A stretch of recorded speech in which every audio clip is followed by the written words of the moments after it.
Et bonjour à tous et salut les bichons, c'est Laurent Jacquet pour Bichon TV, j'espère que vous allez bien, toujours en forme et plein de bonne humeur pour cette dernière émission de la journée.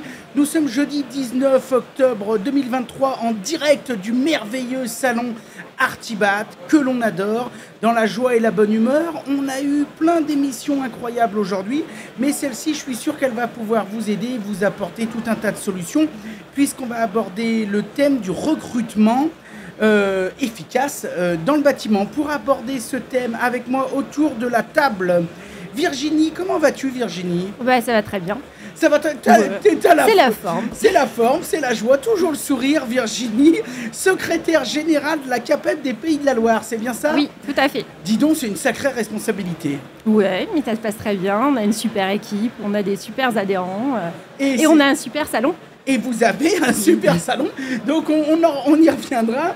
À ta gauche, Guillaume Probin-Thomas, c'est bien ça ? C'est exactement ça. Bon, comment vas-tu mon Guillaume ? J'ai su que tu venais d'être papa. Eh ben oui, donc les nuits sont courtes, les journées sont longues, mais tout va bien. Ah bon, bah super. On a un super salon, donc je suis très content d'être là, merci beaucoup pour l'invitation. Bon, ça va, c'était pas des triplés ? Non, ça va, mais c'est quand même le troisième, donc... Ah oui, donc ça pique un peu. Nous, on en a 4, on sait ce que c'est, hein, tu vois. Et, bon, non, ça va. Génial, gloire et honneur. En face, l'angle opposé, Christelle Georget, cofondatrice d'entreartisans.com. Comment ça va, Christelle ? Très bien aussi, en forme, heureuse de rencontrer plein d'artisans sur le salon. Tout va bien. Tout va bien ? T'es arrivé quand, toi ? Hier, on est là dès le début. Ouais. T'as eu le temps de faire un petit tour, quand même ? Bien occupé. J'ai pas encore vu toutes les personnes que j'aurais voulu voir, mais il nous reste demain, il nous reste ce soir. Donc, bon. On va se fixer des objectifs. Tu lâches pas le morceau. Non, surtout pas. T'attaques à tous les coins, tu sors. Eh ben, c'est super. On est très content de vous avoir autour de la table. On va terminer le tour de table avec quelqu'un que, bon, les bichons connaissent, hein. Polo da Silva, entreprise Setil. Comment vas-tu, mon Polo ? Bah, très très bien et très heureux d'être ici. T'as lâché un peu tes chantiers pour venir chez les bichons ? Ouais, un petit peu. Et j'en profite pour passer un petit week-end aussi. Ah oui, t'en profites. J'enchaîne. Tu joins l'utile à l'agréable. Exactement. T'as dit quitte à venir, j'emmène la valise et puis je vais me faire un... Et la patronne avec. Ah, et la patronne, je vais me faire un week-end à la... T'as prévu quoi ? De manger des crêpes, un peu, de boire du cidre ? Le programme, c'est madame, mais je pense que oui, il va y avoir de la crêpe. Il va y avoir de la crêpe, hein. Bon, Polo, pour ceux qui ne te connaissent pas, j'aimerais tout de suite qu'on refasse un tour de table et que tout le monde se présente un petit peu plus. Est-ce que tu peux te présenter pour tous les bichons qui ne te connaissent encore pas ? Bien sûr, Polo da Silva, chef d'entreprise d'une petite société, on est très peu, dans le 78, dans les Yvelines. D'accord. Plomberie chauffage, voilà. Plomberie chauffage, entre parenthèses, meilleur artisan de France, etc. J'en passe et des meilleurs, hein. Oui, un petit peu. Voilà, bon, non mais parce qu'il est humble, Polo, mais moi je le connais, je vois la gueule du boulot qu'il fait, je t'explique pas que ça décoince, hein. Bon, c'est super. Christelle Georget, est-ce que tu peux nous parler un petit peu de ce que tu fais, ta boutique et tout le concept ? J'ai créé justement avec mon mari plombier, comme Polo, une plateforme qui s'appelle entreartisans.com pour aider tous les artisans du bâtiment à s'entraider lorsqu'ils connaissent des situations de baisse ou hausse d'activité. Et ça se traduit soit par la sous-traitance, soit du prêt personnel. L'idée, c'est de se donner un coup de pouce entre pros. Mais alors, comment ça se traduit ? On va sur ton site internet, on s'inscrit. C'est ça, comme et un puis site on classique. dit soit j'ai besoin, soit je peux prêter. On va plutôt s'inscrire pour dire je suis disponible. D'accord. Je sais, j'ai tel savoir-faire, je sais faire ça, je suis disponible dans telle région et à tel moment. D'accord. Et ça va intéresser tous les confrères qui, eux, sont en recherche de main-d'œuvre ou de compétences. D'accord. Les gens sont notés, il y a un avis quand même, ou il y a quelque chose, il y a un contrôle de compétences ? Pas encore, Pas ça encore, commence. c'est une question qui revient souvent. Non, pas encore. C'est assez difficile, j'avoue. Là aussi, ce sont des artisans qui nous disent que c'est pas, on n'y répond pas simplement. Parce que finalement, on va avoir souvent des métiers où des artisans, même s'ils sont pros tous les deux, ils ne vont pas donner la même note à un chantier. Donc ça reste très subjectif. Donc on imagine de faire plutôt des systèmes de notation sur des critères objectifs, très concrets, factuels, qui nous donnent quand même la qualité de travail ou les compétences de l'artisan. Alors, moi, je suis très content. On est rentré directement dans le vif du sujet, les solutions pour recruter dans le bâtiment. Je suis très content parce que j'ai pas mal discuté avec Christelle, donc avec entreartisans.com, donc qui est partie sur une petite start-up. Hein, c'est une start-up. Ouais, c'est ça, on a 2 ans. Ouais, votre aventure, ça part d'un besoin réel et moi, je trouve ça super bien. Donc, on va en reparler, bien sûr. Bien sûr. Et donc, on est parti directement dans le vif du sujet. Virginie Baudry, parle-nous un petit peu de toi, de ton rôle. Quel est ton quotidien, Virginie ? Je rencontre des gens comme Christelle. Donc Virginie Baudry, secrétaire générale de la CAPEB Pays de la Loire. La CAPEB, c'est la première organisation patronale qui représente les entreprises artisanales du bâtiment. Confédération artisanale des petites entreprises du bâtiment, CAPEB. Exactement. Donc nous, en l'occurrence, moi c'est la CAPEB Pays de la Loire. Donc ça représente à peu près 6500 adhérents et l'équivalent de 26 000 salariés. Si on D'accord. compte, tout à fait. Et on a donc 5 CAPEB départementales et au niveau de la CAPEB régionale, on organise aussi le salon Artibat. D'accord, ok, dis donc, ça vous fait du boulot, ça. Voilà, donc on organise des salons, on coordonne les différents projets régionaux avec les CAPEB départementales, puisqu'on a des CAPEB dans chaque département. Donc notre mission au niveau régional, c'est de faire en sorte de trouver des projets qui infusent l'ensemble des départements de la région. Et notamment sur la partie emploi, c'est quelque chose qui touche de manière globale l'ensemble, c'est pas clivant, c'est quelque chose sur lequel tout le monde s'entend. Il y a potentiellement des besoins ou pas en recrutement, mais en tout cas, il y a besoin de fidéliser des salariés, qui est une chose, et d'attirer dans le secteur. Ok, écoute, on va y revenir tout de suite. Juste avant, on va donner la parole à Guillaume.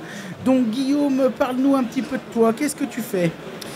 Eh bien, moi je suis responsable de l'agence bâtiment chez Manpower à Rennes.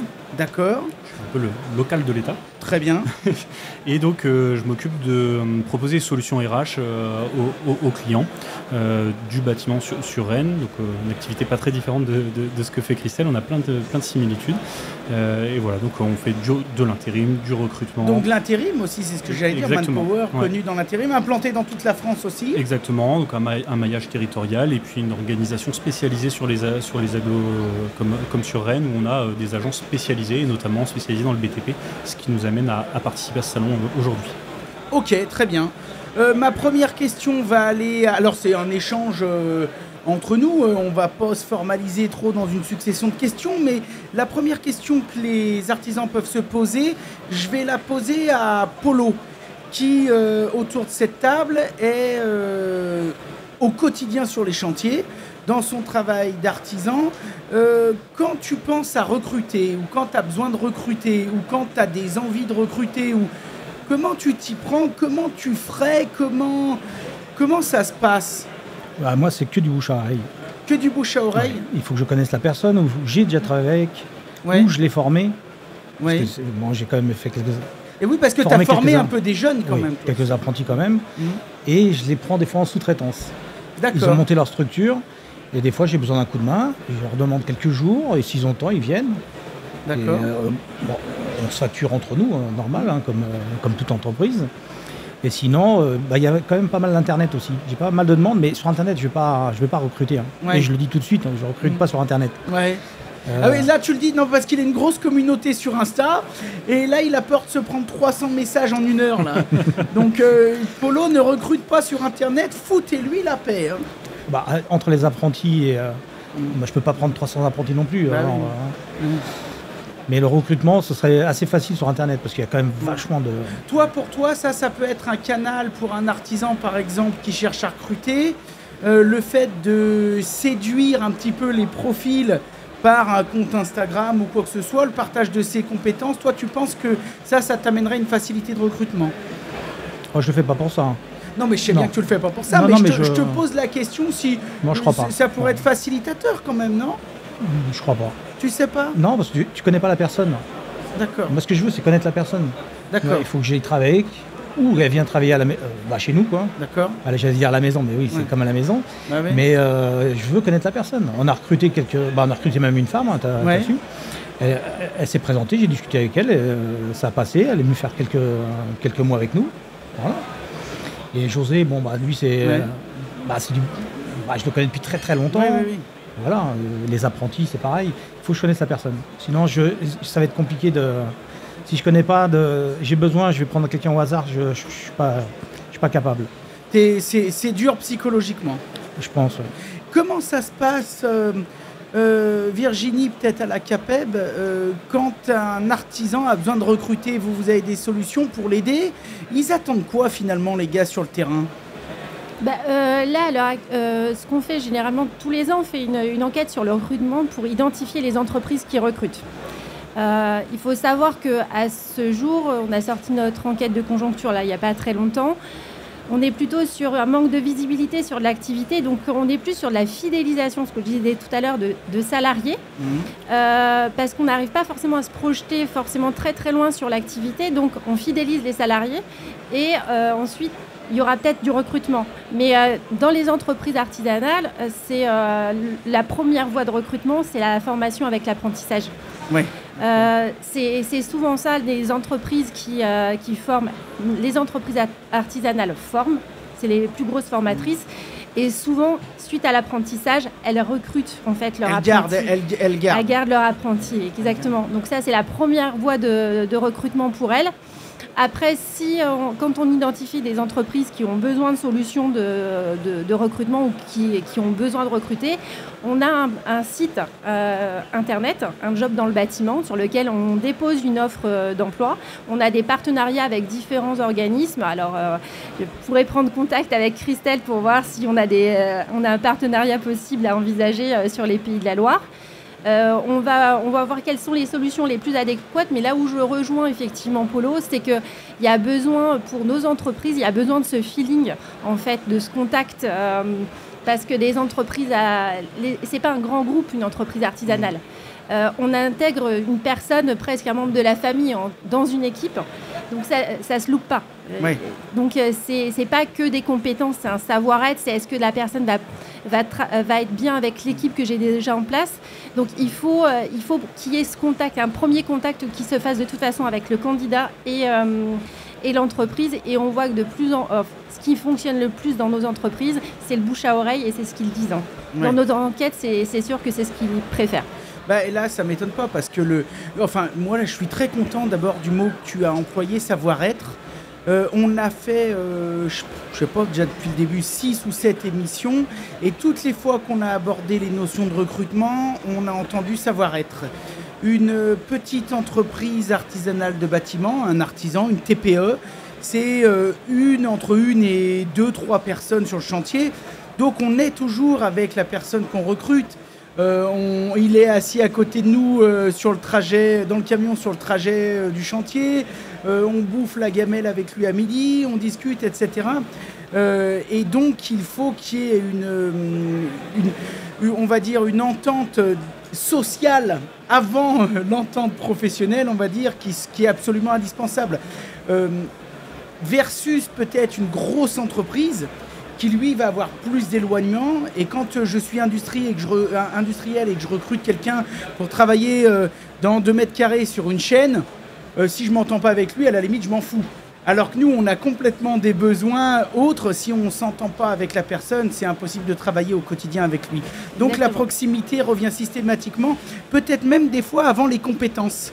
On a eu des gens qui nous ont dit « Moi, ce que je veux, c'est quelqu'un qui sait se comporter, qui a un savoir-être, poli à l'heure, etc., et qui a envie. » Les entreprises, elles savent former. Donc, techniquement parlant, je ne dis pas que ce n'est pas compliqué, les métiers du bâtiment, loin de là, mais en tout cas, techniquement parlant, si la personne a envie d'apprendre, si elle est motivée, l'entreprise et les chefs d'entreprise ou les compagnons sont capables de l'amener au métier. Par contre, le savoir-être, ça ne s'improvise pas. Et quand on est avec une personne, pourra très bien rentrer dans une équipe parce qu'elle a le comportement qui va bien, mais par contre, ça ne matchera pas avec d'autres personnes. Oui. Donc, c'est vraiment une question non seulement de savoir-être global, de ponctualité et motivation, mais aussi d'intégration au sein d'une équipe, en fait. On est d'accord. Comment ça se traduit chez vous, Guillaume, chez Manpower ? Parce que j'imagine des profils, vous en avez des milliers. Oui. Ouais. Comment vous arrivez à à conseiller, à placer les... D'abord, est-ce que vous arrivez encore à... Moi, j'ai un souvenir, je suis désolé, je vais me faire l'avocat du diable, tu m'engueuleras pas, parce que dis donc, il fait 2 mètres de haut, le mec, il est balèze, on se rend pas compte, là, la caméra, tu viendras pas me casser la gueule à la sortie, mais ce que je veux dire, moi, à l'époque, on avait appelé, je te parle de ça il y a longtemps, peut-être 15 ans, on avait discuté, travaillé avec une agence d'intérim vers chez nous.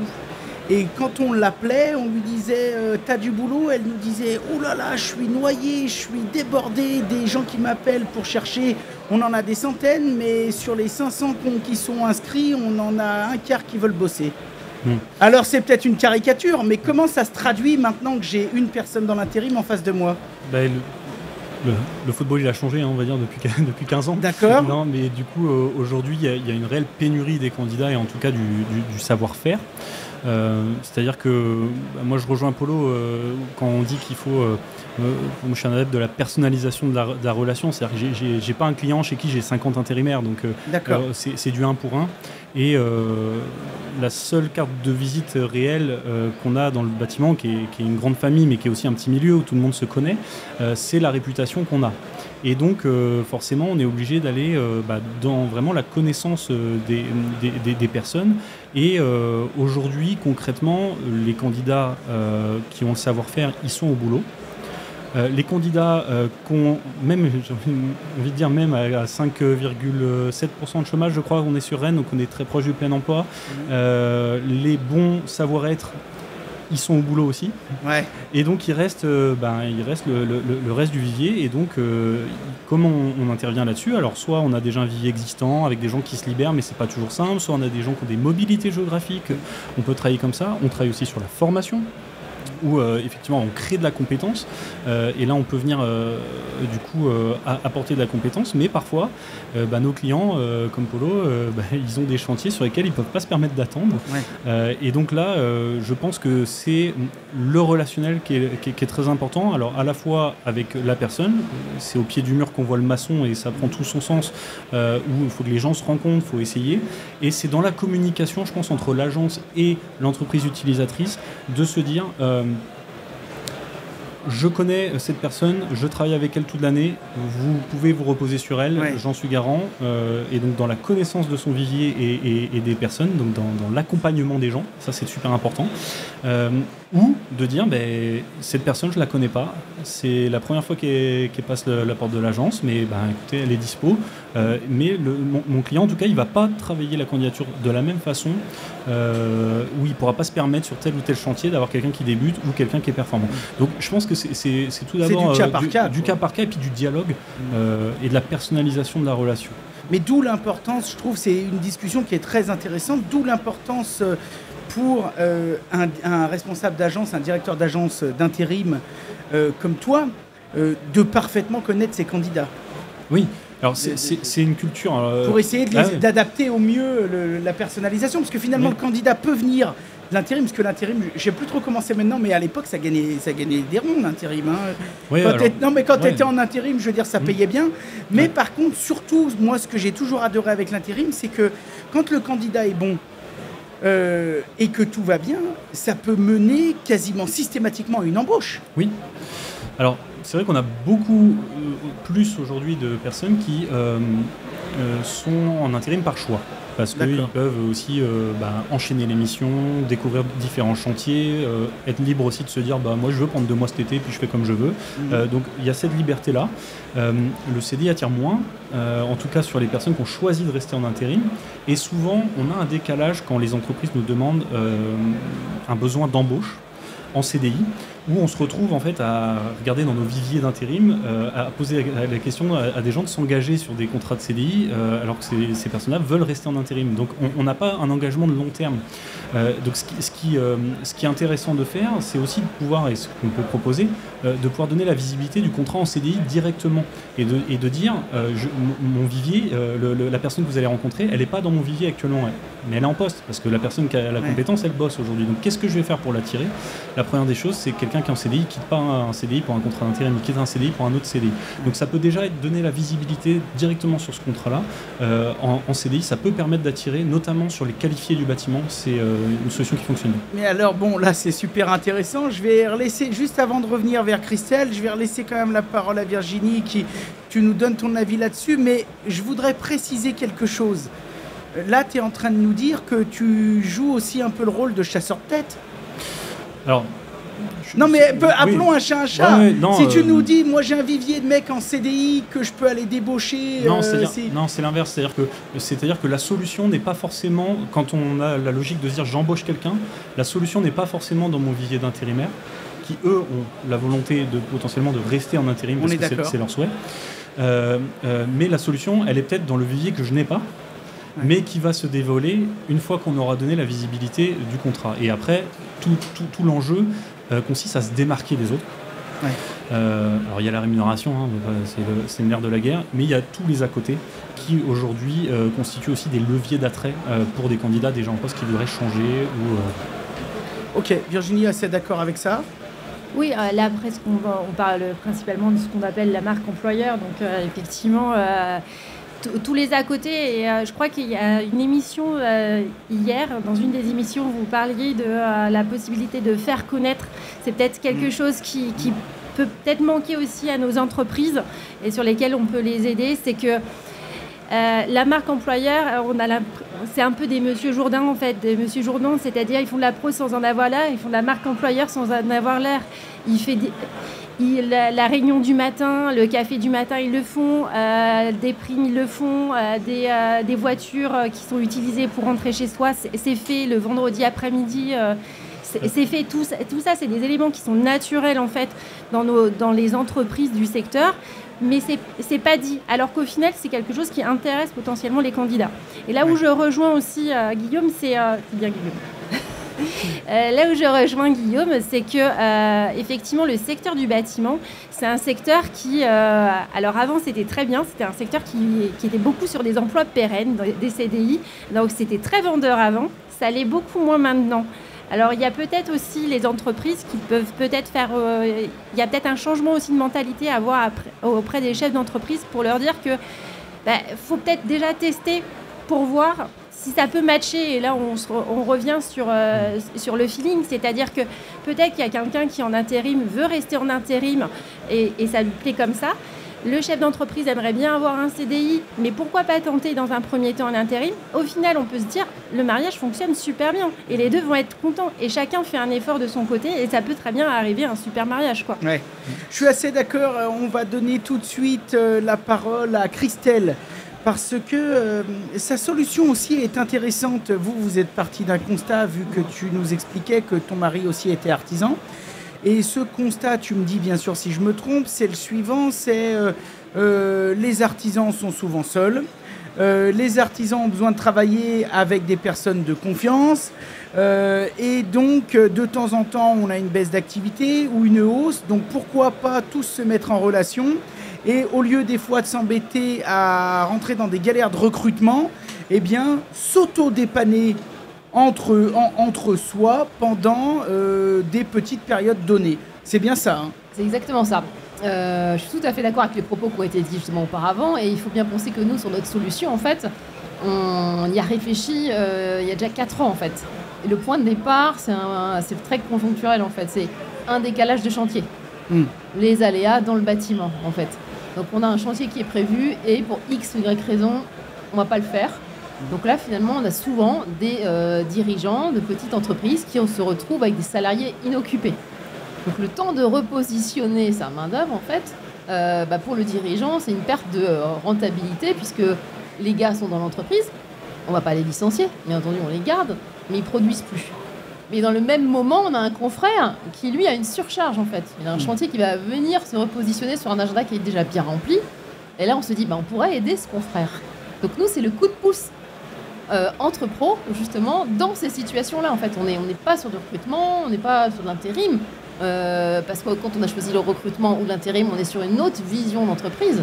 Nous, c'est vraiment de pouvoir s'entraider à partir de compétences qu'on a décrites sur le site internet. Ben là, pour le coup, par contre, tu es sur du personnel qualifié. Oui. Ultra qualifié même, qui est en poste en temps normal. C'est-à-dire que Polo, demain, qui attaque une chaufferie, vu qu'il fait des œuvres d'art, il doit au lieu de la finir en 4 jours, il met 3 semaines. Je casse un peu quand même. Et il se dit, merde, ma cliente commence à gueuler, il me faudra un coup de main. Il va sur entreartisan.com et il peut donc trouver un collaborateur pour l'aider. C'est ce que tu es en train de nous dire. C'est exactement ça. Mais alors, comment ça se passe concrètement là, pour le bichon qui nous écoute? Parce que bien sûr, on mettra tous les liens dans les descriptions, mais comment ça se passe concrètement? Tu vas sur le site, qu'est-ce qu'il voit Polo s'il va s'inscrire sur ton site? Polo, il va avoir 3 critères de sélection que sont le métier, la ville où il recherche et l'essai date.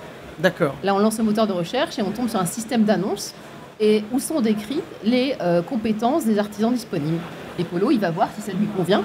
D'accord. En fonction de ce qu'il recherche en compétences, ça convient ou ça convient pas, et il va filtrer dans son moteur de recherche, et après il va pouvoir se mettre en relation sur la plateforme avec l'artisan disponible, échanger avec lui sur un système de messagerie et voir si ça correspond bien à ses attentes en fait. Est-ce qu'on sait faire à tel ou tel domaine ou pas.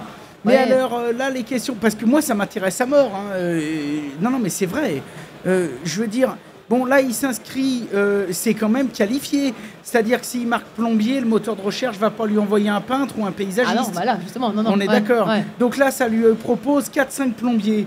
Mais ces plombiers, c'est des gens à leur compte ou ça peut être des salariés d'entreprise? Alors, on a toute typologie. On s'adresse à toutes les tailles d'entreprise, aussi bien l'auto-entrepreneur que notre cœur de cible, ce sont plutôt les petites entreprises, moins de 20 salariés, que des très grandes. Voilà. Et après, ils vont convenir ensemble de contrats pour s'entendre sur la sous-traitance. D'accord. Voilà. Ok. Et Polo, il a quand même le droit ou la possibilité d'échanger pour être sûr et certain que le mec qui va venir... Parce que je le connais au boulot, c'est un pénible. Hein. Mais par contre, il fait du bon boulot. Mais je veux dire, il a quand même la possibilité d'être sûr que la personne qui va recevoir est un peu en adéquation, quoi. À un moment, ils échangent, ils s'envoient, j'en sais rien, moi, des SMS, des... Ouais, tout à fait. C'est pour ça qu'il y a un système de filtrage. D'accord. Et après, on convient à la tarification. Et j'ai besoin de toi 4 jours et machin. Et après, il y a la réalité. Pour rejoindre la question précédente de l'humain, la personne arrive sur le chantier, mais c'est comme dans le recrutement. Hein. Tant qu'elle n'est pas en place, on ne sait pas comment elle fonctionne. Est-ce qu'elle est sympa? Est-ce qu'elle est polie? On va plutôt d'abord parler de compétences, mais c'est ces compétences-là qui sont décrites, en fait, sur un besoin particulier. Et sur la question précédente sur laquelle je n'ai pas répondu, oui, si c'est un dirigeant qui a plusieurs collaborateurs, il peut prêter ses collaborateurs à une autre entreprise. Et là, on est plutôt dans du prêt personnel. Mais pour que ça fonctionne, il faut l'accord du salarié. Ok, bah oui, parce que je me disais, tiens, le pauvre salarié qui est tout content d'être dans une boîte, tout d'un coup, il se retrouve envoyé à Perpignan, je sais pas où. Ouais, voilà. Bah, il faut qu'il soit d'accord, quoi. Alors, dans les grandes entreprises, c'est très courant. On va même jusqu'à 2 ans de prêt personnel. Parce qu'on sait qu'on a des gros chantiers qui sont décalés. Pour X ou Y raison, voilà, ça avance pas comme on veut. Ben, on prend les bons et on les prête dans une autre boîte. D'accord. Ok. J'aimerais qu'on revienne à quelque chose qui a été quand même plusieurs fois dit, c'est les solutions et le côté un peu sexy. Je m'explique. Comment on rend nos entreprises et nos demandes de recrutement sexy? Aujourd'hui, le bâtiment, on sait que ça marche. C'est-à-dire que dans le bâtiment, on peut gagner de la thune, on peut s'épanouir, on travaille avec ses mains, et je connais aucun mec dans le bâtiment qui connaît le chômage. Non, mais on va pas se mentir, j'en connais aucun. Quand aujourd'hui tu décides de partir plombier chauffagiste, tu peux pas connaître le chômage. Enfin voilà, je veux dire, il y a du boulot pour 10 générations, tu pourrais... Donc, malgré tout, on rencontre encore régulièrement des entreprises qui disent « Oh, je suis emmerdé, j'ai du boulot, j'arrive pas à trouver un mec, patati ». Alors, comment on fait pour rendre sa boîte un peu sexy, un peu attrayante? Parce que il y a souvent quand même la question du pognon qui arrive.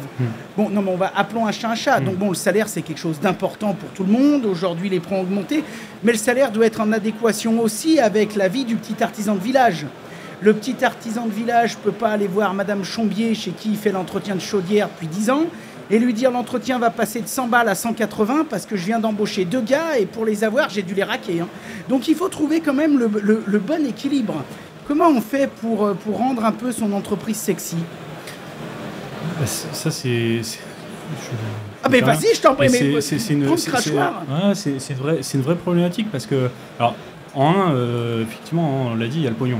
Clairement, c'est ce qui va pouvoir attirer les gens. Alors, il n'y a pas que ça. C'est-à-dire que sont nées aussi post-Covid des nouvelles aspirations, avec la possibilité d'avoir des aménagements de temps de travail. Il y a des entreprises qui disent moi je fais une semaine à 32 heures sur 4 jours. Les gars, vous venez chez moi, vous bossez 4 jours. On va finir à 24 heures si ça continue. Bon, je pense aux artisans qui nous écoutent. Bah oui. Ça a solutionné des problématiques chez des artisans qui ne trouvaient personne depuis des années. Alors après, ça ne se prête pas à toutes les activités. Après, ça va être tout ce qui va être avantage hors, on va dire, rémunération. Avantage en nature, quoi. Exactement. Et puis, il y a aussi, je pense qu'il faut sortir un petit peu de la synchro-sainte annonce de leader sur son marché, entreprise à taille humaine, etc. On est sur des choses qui sont, on fait un peu tous pareil. Moi aussi, il faut qu'on aille vite, donc on envoie des annonces. Réfléchir sur vraiment qu'est-ce que je vais mettre dans mon annonce, comment je me différencie dans le ton. Sur cette émission notamment, on est sur un ton léger, qui attire, etc. Je pense que c'est très important parce qu'il faut se démarquer. Il faut absolument noter les éléments de rémunération et les avantages dans l'annonce parce que sinon, personne n'a lit. Clairement, personne n'a lit. Donc autant pas en mettre, on gagne du temps. Donc, sinon, il faut donner cette visibilité-là. C'est super important pour qu'on ait des retours.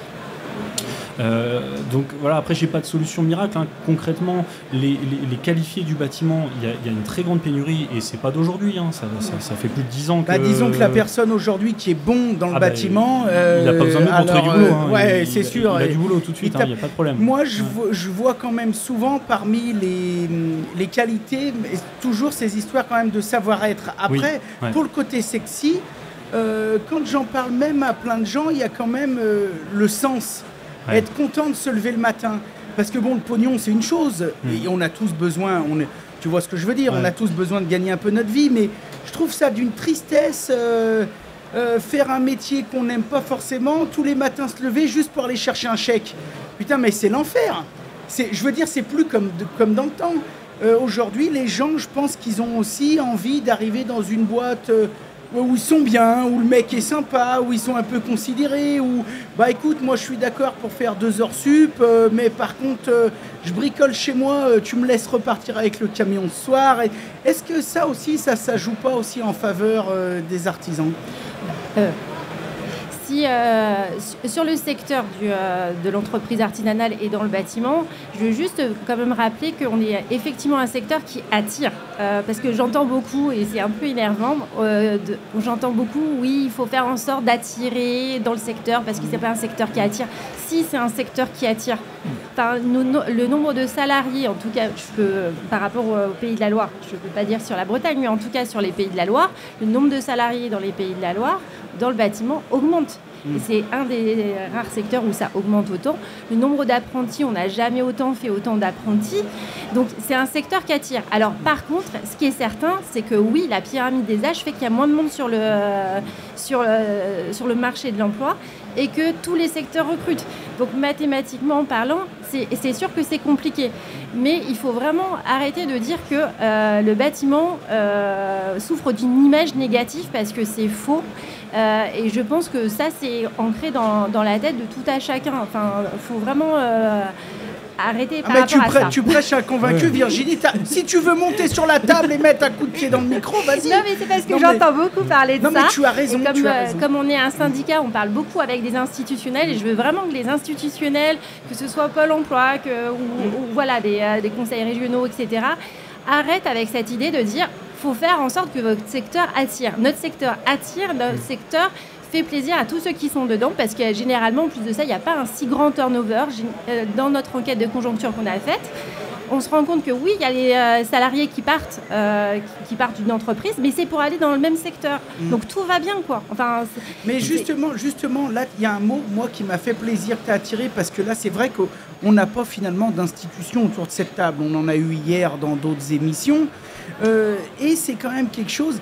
Est-ce qu'on n'a pas quand même un décalage justement entre, et c'est en toute bienveillance, il ne s'agit pas ici d'aller d'aller cracher sur qui que ce soit, mais est-ce qu'on n'a pas un décalage entre la réalité du terrain et des fois certaines institutions qui peuvent des fois être perchées? Moi, je me rappelle un jour, on avait mis une annonce, on cherchait quelqu'un, donc j'avais envoyé une annonce, c'était chez nos amis de Pôle emploi, que je salue, qui ont pas que des qualités, mais qui n'ont pas que des défauts. Et on avait mis une annonce, cherche quelqu'un de motivé, etc. Et ils nous ont appelés en nous disant, on va pas publier l'annonce. On a dit, pourquoi? On n'a pas le droit de marquer, cherche quelqu'un de motivé. J'ai dit, mais enfin, vous êtes quand même tarés. T'as plus le droit. Tu peux pas marquer, je cherche quelqu'un de motivé. Alors, faut marquer quoi? Il faut rester sur effectivement plutôt les compétences traditionnelles. Mais les deux sont pas incompatibles. Mais on est d'accord. Si je demande à Polo, quelle est la première qualité que tu recherches quand tu recrutes? Un fainéant. Non, il faut qu'il soit motivé. Tu cherches quelqu'un de motivé, tu cherches quelqu'un qui a envie. C'est un gros critère. Demain, n'importe quel salarié, là on a de la chance, on a plein de jeunes dans le public. Moi je te mets 300 balles sur la table, je prends n'importe quel mec ou jeune femme d'ailleurs, n'importe quelle personne de l'auditoire, il sort, il va voir le premier artisan du coin et lui dit, moi je suis sérieux, poli, motivé, à l'heure, j'ai envie de bosser, d'apprendre. Un quart d'heure après, il a un CDI sur la table. Oui, et juste par rapport à ce que je disais aussi tout à l'heure et par rapport à ce que tu dis, c'est que à ce jour, effectivement, les entreprises, il y a moins d'intention d'embauche en tant que telle. Et donc la solution de Christelle peut être intéressante pour nos entreprises parce que ça peut être... Je parle en Pays de la Loire. Je vois Guillaume. Tu commences à saigner du nez un peu. Non, mais après, il y aura besoin de, structurellement parlant, il y aura besoin de monde. Ça, c'est certain. Là, on est sur un contexte un petit peu tangent où, effectivement, il y a une visibilité qui n'est pas énorme sur l'activité. Et forcément, quand on est chef d'entreprise, on se dit, j'ai besoin, je vais recruter maintenant, même si je ne sais pas ce que je vais faire dans 3 mois. Donc non, c'est pas possible. Par contre, ce qui est certain, c'est que même s'ils n'ont pas l'intention d'embaucher là, maintenant, ils trouvent effectivement un jeune qui leur dise « je suis motivé, j'ai envie d'apprendre », et là, ils vont peut-être revoir leur copie sur le fait d'embaucher parce que effectivement, ça peut être une occasion. C'est sûr. Et moi, si je peux rebondir sur ce que moi aussi, j'ai un petit truc sur ce que tu as dit tout à l'heure, notamment sur l'attractivité du bâtiment. Je pense qu'il ne faut pas qu'on confonde se démarquer pour attirer des talents avec l'attractivité du bâtiment. Parce que je suis tout à fait d'accord avec toi que le bâtiment attire. D'ailleurs, post-Covid, on a eu énormément de personnes de la restauration notamment qui sont venues dans le bâtiment avec pas bosser le week-end, on finit à 16h, on commence un peu plus tôt le matin. Nous, ça nous arrange parce qu'on bouffe mieux sur les chantiers. mais je veux juste dire que ça attire effectivement, mais la demande est telle que le nombre de qualifiés ne suffit pas aujourd'hui à pourvoir l'ensemble des postes clairement qui sont en cours. Quoi. Polo? Oui. Virginie, oui. Je crois que vous avez beaucoup de chance parce qu'en Pays de Loire, vous avez des très bons centres de formation. Ouais, ce qui n'est pas le cas dans toute la France. C'est-à-dire que franchement, vous allez avoir vraiment de la chance. Oui, on a parce qu'en région parisienne, c'est pas tout à fait comme ça. Je suis désolé. Ah non, mais moi, alors déjà, chez les Bichons, il n'y a pas de langue de bois, il n'y en a jamais eu. C'est pour ça que les gens nous adorent et qu'ils vont mettre tout de suite un pouce bleu, abonnez-vous et laissez un commentaire. Ce que je veux dire, c'est que je suis d'accord avec toi. Vous avez une région hyper active. On est à... niveau formation, mais il n'y a pas que vous, il y a plein d'autres régions. Et il y en a, on doit le dire, qui sont quand même vachement moins bien lotis. C'est possible, mais effectivement, on a de super centres de formation. En plus de ça, on a la chance de pouvoir travailler. J'ai l'occasion de travailler avec aussi bien nos entreprises qui souhaitent éventuellement développer des compétences supplémentaires. Je contacte les centres de formation et je regarde comment on peut monter un programme de formation qui soit en adéquation avec les entreprises. Et donc ça, c'est un collectif qui est super parce qu'on a... On a un vrai discours avec à la fois le côté un petit peu institutionnel, parce qu'on est un peu institutionnel comme syndicat, et les organismes de formation qui sont vraiment à l'écoute de nos besoins. Et on a quand même un conseil régional aussi qui fait la part belle à l'apprentissage. Donc c'est vrai qu'on est plutôt une région qui est assez dynamique là-dessus, je reconnais. Qui est active là-dessus et on ne vous dira pas le contraire. Petite question qui pourra peut-être d'ailleurs intéresser Christelle. Tout à l'heure, tu nous parlais que vous faisiez des sondages, oui, que vous mettiez en place tout un tas de systèmes pour récolter des données et au final dresser un bilan de ce qui se passe en ce moment. Oui. Et alors, 2 questions. Est-ce que ces sondages sont faits par toutes les CAPEB de France ? Première question. Deuxième question, est-ce que ces chiffres sont publiés ? Alors, première question, c'est effectivement une initiative à ce jour plutôt Pays de la Loire. Donc tout en début d'année, on fait une enquête auprès de chaque entreprise. On a à peu près 1000 répondants à chaque fois. Et on identifie clairement des offres d'emploi et d'apprentissage. Donc nous, notre but, c'est de faire, à partir de là, on qualifie un fichier et on dit maintenant on transmet à nos partenaires. Et donc on rend public nos offres avec une carte interactive qu'on transmet à nos partenaires, que ce soit des partenaires institutionnels ou d'autres partenaires de l'emploi qu'on peut avoir, de manière à ce que nous, on n'a pas le sourcing de candidats, en fait, de manière à rendre visible l'offre, parce que la problématique qu'on peut avoir dans les entreprises artisanales, se dire que je vais avoir le plombier du coin qui va embaucher une personne, l'autre qui va embaucher un apprenti, ça fait pas une grosse masse. Mais quand on rassemble tout ça, on a presque 200 offres, quoi. Ouais. Mais c'est 1 plus 1 plus 1 plus 1 plus 1. C'est ça qui rend un peu difficile. Ouais. Donc c'est ça qui rend un petit peu plus difficile. Et c'est pour ça qu'on avait voulu faire cette enquête de manière à montrer que, oui, le secteur artisanal, c'est un vrai pourvoyeur d'emploi, quoi. Ah bah là, tu peux. Donc, de toute façon, c'est le premier employeur de France. Exactement. Il me semble, sans vouloir dire de conneries, on est à peu près là-dedans. Mais c'est pour ça que justement, dans ce genre de situation, peut-être que l'entreprise de Christelle, la start-up, jeune dynamique qu'on va pousser au cul quand même. Non mais c'est vrai parce qu'elle peut intéresser les gens entre artisans.com. Là ça peut être un vrai avantage pour eux, complémentaire je parle, dans des régions notamment peut-être qui ne bénéficient pas du dynamisme de la vôtre. Par exemple peut-être Douai dans la région parisienne ou je pense à d'autres régions où là ça peut être intéressant de temps en temps. L'idée est très bonne. Et c'est sûr, de temps en temps de dire tiens moi je vais quand même aller chercher un collègue qui a peut-être ponctuellement un peu moins de boulot ou quoi que ce soit, ou comme tu disais, il y a un chantier qui est passé à travers, c'est pas pour ça que le mec est mauvais, c'est un coup de pas de bol, bref. Et là, du coup, pour le coup, ça peut être une vraie solution. Ouais, nous, l'objectif, c'est vraiment de maintenir la rentabilité. Nous, nos interlocuteurs, ce sont les dirigeants. Vous voyez, c'est eux qui possèdent cette information, c'est eux qui s'inquiètent pour l'avenir de leur entreprise, qui me disent, encore une journée là, sans chantier, comment ça va finir à la fin de l'année au niveau de mon bilan comptable? Il faut que je maintienne ma boîte. Et l'objectif de toutes ces entreprises, de toute façon, c'est de recruter. On a aussi des clients qui me disent, non, là, en ce moment, c'est pas pour moi, parce que moi, je cherche à grandir, je cherche à recruter. Donc ça, c'est très bien. On veut tous que les entreprises grandissent. Mais ça n'empêche pas les aléas du bâtiment. Nous, on est surtout sur ce sujet-là, en fait. Quand ça jongle tout le temps, il faut bien qu'on s'entraide, parce que oui, on a des centres de formation, mais parfois, on n'a pas assez de monde. Ça aussi, ça dépend des régions et des corps de métier. Donc, communiquons plus tous ensemble, en fait, pour se filer des coups de pouce et faire en sorte que tous les chantiers avancent. En fait, c'est ça le nerf de la guerre. Ça c'est sûr. Chez Manpower, est-ce que vous avez, pareil, des statistiques ou des choses publiques? Je sais pas, peut-être des fichiers pour qu'on se couche moins bête, juste il s'agit pas de faire une enquête d'État, mais pour qu'on se dise, tiens, c'est vrai que dans je dis n'importe quelle connerie, mais dans la Mayenne, c'est moins dynamique que là, ou à tel endroit. Est-ce que vous avez quand même des endroits où vous pouvez nous dire le top région, c'est ça, etc. Ne serait-ce peut-être même aussi pour des gens qui recrutent, comme par exemple, Polo, tu as envie de déménager depuis des années. Tu m'as dit que Paris, t'en as ras-le-bol, tu veux venir en Bretagne. Bienvenue. Non, mais... J'amène tout le monde avec moi. Ouais, t'amènes tout le monde. Les employés, apprentis, j'amène tout le monde. Tous les copains plombiers. Non, mais tu vois ce que je veux dire, ça peut être aussi intéressant de savoir quelles régions sont un peu plus actives que d'autres.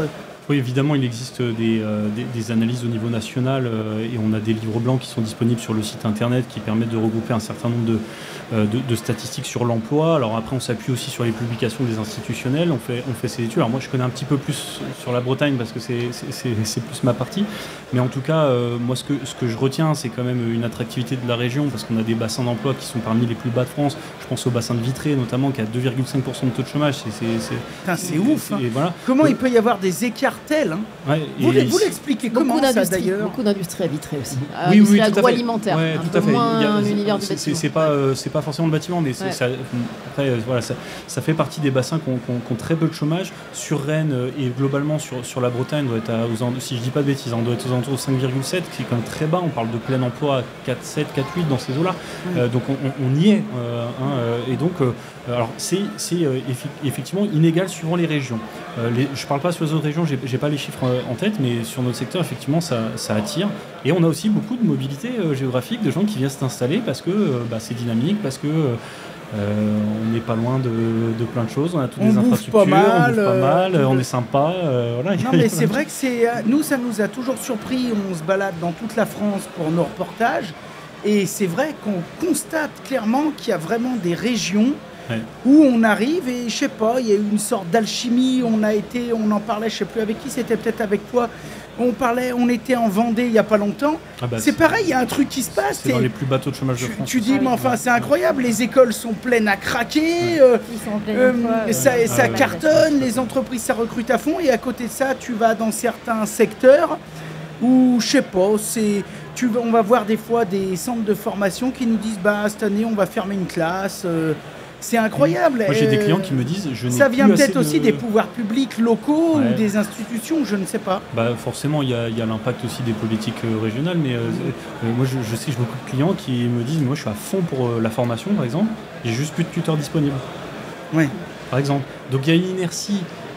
Quand on part sur la formation, c'est intéressant parce que si on fait rien et qu'on crée pas de compétences, dans 5 ans on se regarde et on se dit la même chose. Oui. Donc c'est important, mais en même temps, moi, je pense aussi à Polo qui a son chantier lundi et la formation c'est pas la solution pour lundi quoi. Donc après il y a d'autres solutions qui existent et on est obligé quand même d'aller se démarquer, chercher de la compétence là où elle est aujourd'hui. Tu as déjà bossé avec de l'intérimaire Polo ou pas? Oui. Là où je bossais avant, oui, on recrutait pas mal d'intérim parce qu'on faisait toute la France. D'accord. Alors on arrivait sur place, on avait 1 ou 2 intérimaires qui nous attendaient. Plutôt, des fois un peu compliqué quand même. Mi-figue, mi-raisin, des fois. Non mais c'est pas, encore une fois. Moi je trouve que vous avez un super service, j'ai bossé avec beaucoup d'intérim dans ma vie. Alors déjà moi j'en ai fait un peu dans ma carrière, voilà. Et j'en ai eu sollicité aussi. Et c'est vrai que dans mon cas, ça s'est peut-être amélioré, mais c'était un peu la loterie. C'est-à-dire qu'il y a des fois, on tombe sur le gars, on dit « Waouh, la vache, on l'embaucherait presque le mec !» Et puis là, pas de peau, c'est comme tu dis « Oh non, moi je reste en intérim, je suis bien. » Il veut pas. « Oh merde !» Et puis alors, il y en a d'autres, tu leur dis 7h30, mais ils arrivent à 9h15. Alors, quand ils arrivent, tu leur dis « Tu dégages » et puis terminé. Mais c'est dommage, parce que vous avez une vraie capacité à mettre en relation les gens, quand même. Et c'est là où je pense qu'il faut être vraiment mettre l'accent sur la communication avec les clients, avec l'entreprise utilisatrice, et dire voilà, ce gars je le connais, ça fait X années qu'il bosse pour moi, il sait faire ça, il sait faire ça, il sait faire ça. On a une responsabilité aussi en tant qu'agence de travail temporaire, c'est que il faut. Moi, je pense que c'est très compliqué ton métier.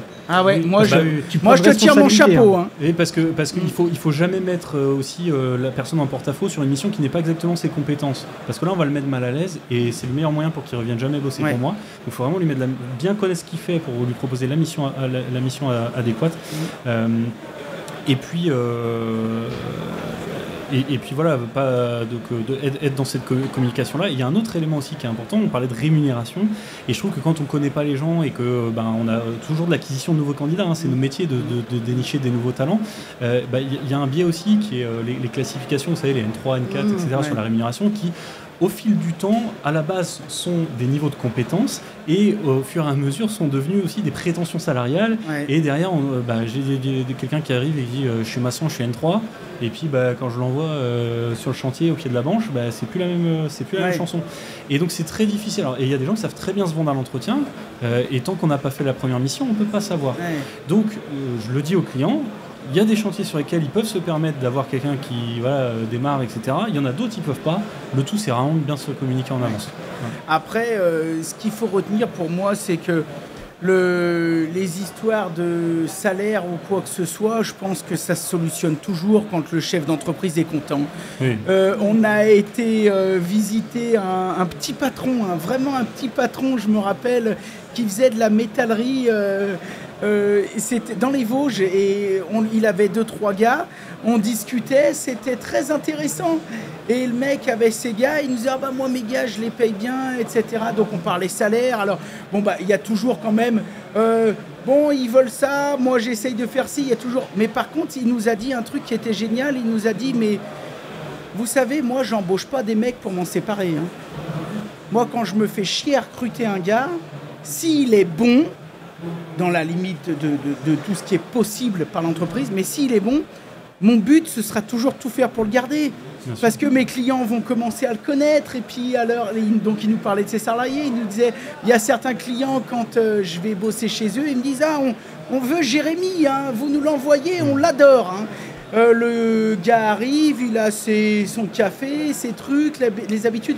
Donc, c'est jamais dans l'intérêt du chef d'entreprise, quand il a quand il se dit, putain, j'ai un gars, dis donc, il est à l'heure au boulot, il est poli, il me fait pas chier, tout le monde l'adore sur les chantiers, le mec, c'est sûr, quand ce gars, il va venir demander 200 balles de plus, on va lui donner tout de suite, dans la limite du raisonnable, quand c'est possible, je veux dire. Mais quand c'est possible, je connais pas un chef d'entreprise, en petit patron, hein, je parle en petite entreprise, je connais personne qui dirait, non, si ça va pas, au revoir. Hein. Vous connaissez le coût financier en moyenne d'un recrutement raté ? Putain, ça doit douiller, hein. À peu près, hein, c'est entre 25 et 30 000 euros. Oui, donc entre le salaire payé, le temps investi sur la formation, etc. Si on met tout bout à bout, c'est à peu près ça. Donc, des fois, 100 balles de plus, il faut réfléchir. Oui, non, mais c'est sûr.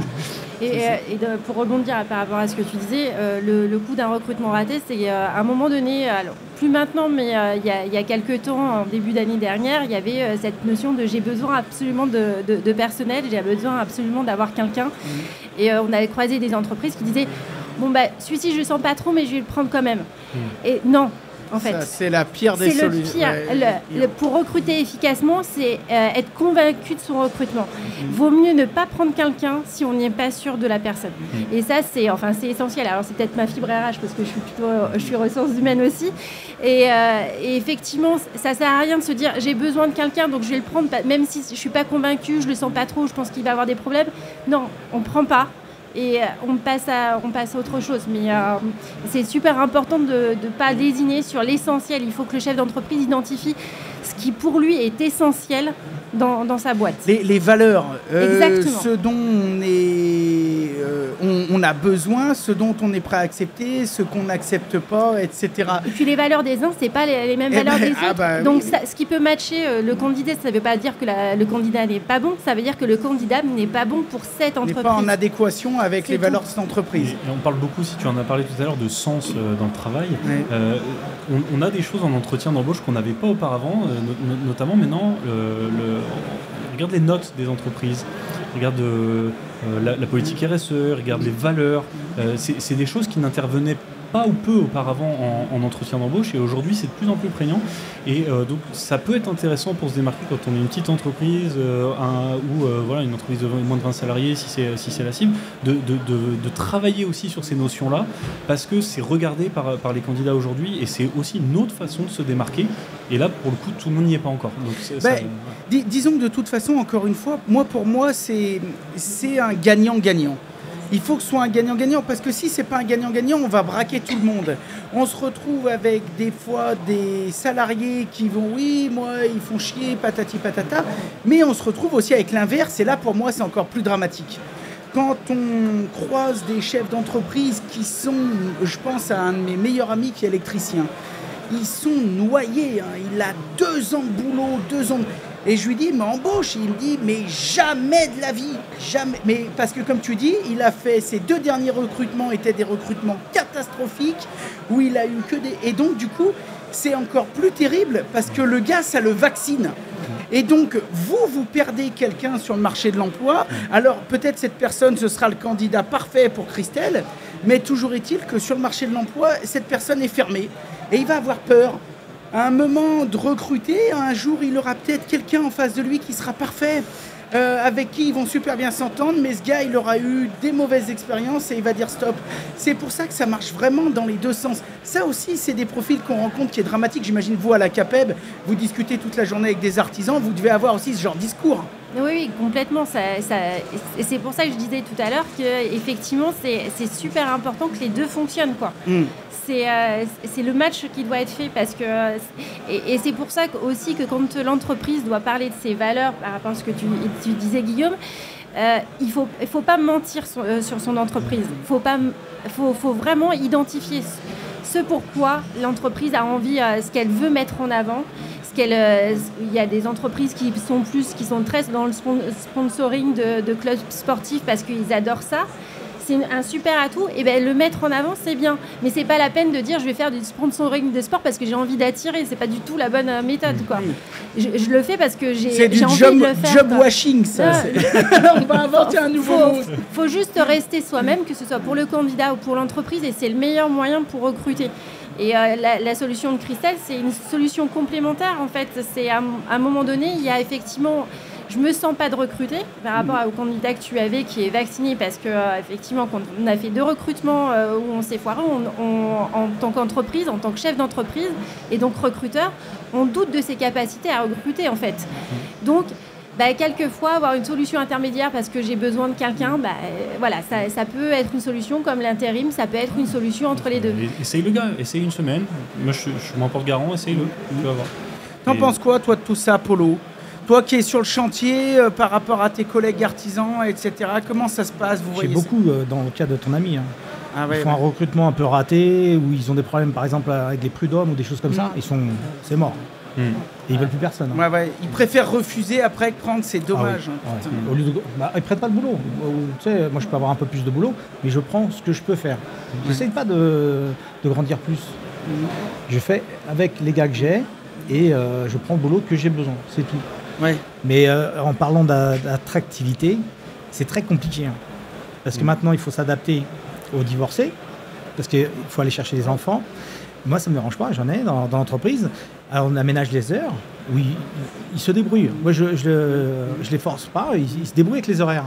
Du moment qu'il fait ses horaires, ou même s'il y a un petit raté... Du moment que le boulot est fait, quoi. Voilà. Moi, ça ne me dérange pas. Mais ça fait partie aussi de l'attractivité du bâtiment. Parce qu'avant, c'est pas comme ça. C'est les horaires, c'était 8 heures, machin. Comment ça, tu vas chercher des enfants? Non, ça, c'est ta femme qui va aller chercher. Mais il y a de plus en plus de chefs d'entreprise. Avant, c'était effectivement l'épouse qui allait chercher les enfants. Maintenant, c'est de plus en plus, effectivement... ça fait partie de l'attractivité de l'entreprise. Moi, j'en ai 2 dans la boîte comme ça. Et moi, ça ne me dérange pas. Il faut que j'aille chercher mes enfants. Tu te débrouilles, tu te gères. T'as pas besoin de me demander, tu te gères. Et nous, on avait eu aussi le cas d'une femme qui est rentrée dans une entreprise comme ça, qui était avant hôtesse de caisse, et qui a été attirée notamment par effectivement les horaires, parce que c'était un des horaires fixes, ce qui n'est pas le cas du tout des hôtesses de caisse, parce que ça change toutes les semaines. Et 2, c'était la possibilité de finir plus tôt et donc d'aller chercher les enfants. Donc effectivement, ça fait partie des critères. Mais je pense qu'une entreprise ou un chef d'entreprise ne doit pas se forcer à provoquer des avantages qui ne correspondent pas à lui, ce qu'il veut mettre en place dans son entreprise, ou à ce qu'il est en capacité de faire dans son entreprise, parce que la rentabilité, comme disait Christelle, de l'entreprise reste essentielle. Et quelquefois... si une entreprise ne veut pas grossir, c'est pas dramatique. Comme toi, tu estimes que tu es à ton seuil, c'est très bien, quoi. Enfin, il n'y a pas de règle absolue en se disant j'ai envie de prendre plus d'activité, de grossir ou quoi que ce soit. Chacun doit faire vraiment, le chef d'entreprise doit vraiment faire comme il sent que c'est le mieux pour son entreprise et pour lui, quoi. Moi, si je peux me permettre, je pense vraiment, et je dis pas ça pour... Enfin, tu me connais, des fois, quand ça va, je le dis, quand ça va pas, je suis le premier à gueuler, mais je pense que c'est un des trucs les plus sensés qu'on a entendus ces dernières années. Parce que à chaque fois, on a l'impression que tout ça, c'est marrant, mais ça devient un mercato. Ça devient un peu un jeu de séduction. Je recrute pas. Ouais, mais il faut leur proposer ça. Mais je trouve pas de boulot. Oui, mais il faut faire comme si... Mais restons aussi un peu nous-mêmes. Et j'ai beaucoup aimé ce que tu disais. Chef d'entreprise, oui, mais il faut que ça corresponde à ses valeurs. Et c'est vrai qu'il y a des chefs d'entreprise qui sont tout à fait disposés, ou en tout cas qui techniquement peuvent par rapport à leur activité artisanale, se permettre d'avoir des horaires flexibles. Et il y en a qui ne peuvent pas du tout. Et donc pour qui ça doit être un critère sur lequel ça va être dur de transiger, alors qu'il sera peut-être compensé pour le coup par quelque chose d'autre, contrebalancé. Moi, j'ai toujours ça va peut-être faire vieux jeu, je vais peut-être passer pour un vieux con réac, mais je m'en tape. Mais moi, j'ai toujours le souvenir, quand j'étais chef d'entreprise, j'ai formé beaucoup d'apprentis. Parce que j'ai grandi comme ça, donc ça m'a appris de transmettre un petit peu comme Polo. Et souvent, j'avais beaucoup avec les parents. Alors il me disait, oula, le petit Lucas, il a judo à 16h30 le jeudi. Je lui disais, mais j'en ai rien à cirer. Je lui disais, le petit Lucas, maintenant le judo, il va le faire le samedi matin. Parce que moi, le jeudi, si je suis en train de dépanner une chaudière chez une maman, il fait moins 10 dehors, elle a plus de chauffage, elle en a rien à foutre que Lucas, il a judo. Donc s'il faut y rester jusqu'à 21h, ce que je veux dire, c'est qu'il faut aussi accepter le métier qu'on embrasse. C'est un métier qui est passionnant, c'est un métier... Mais on embrasse une vocation aussi. Moi, c'est comme un boulanger qui me dit la boulangerie, j'adore. Par contre, me lever à 1h du matin, ça m'emmerde.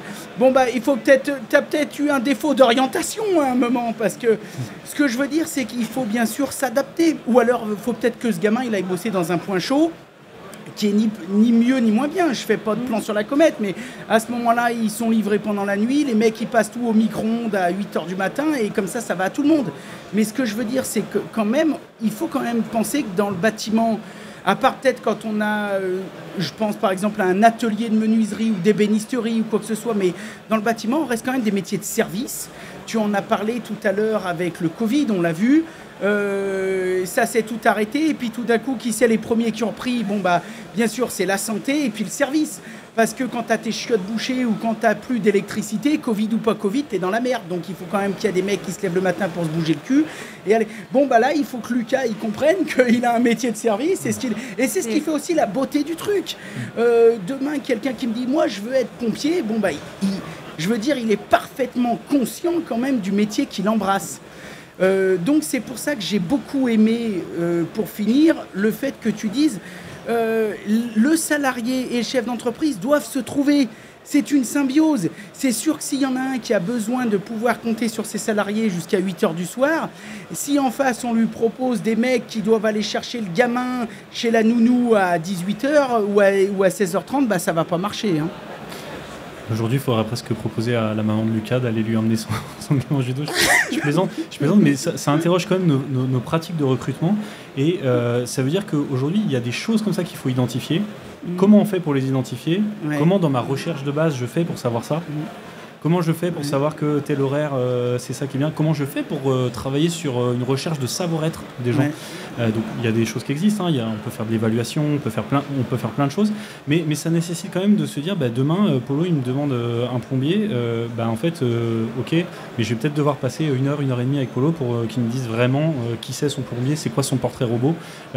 Et aujourd'hui, le portrait robot type, je l'aurai pas. Par contre, le gars qu'on peut amener à ce qu'il recherche, comment je fais? Qu'est-ce que je recherche dans les personnes pour avoir quelqu'un qui soit en possibilité de pouvoir travailler chez lui?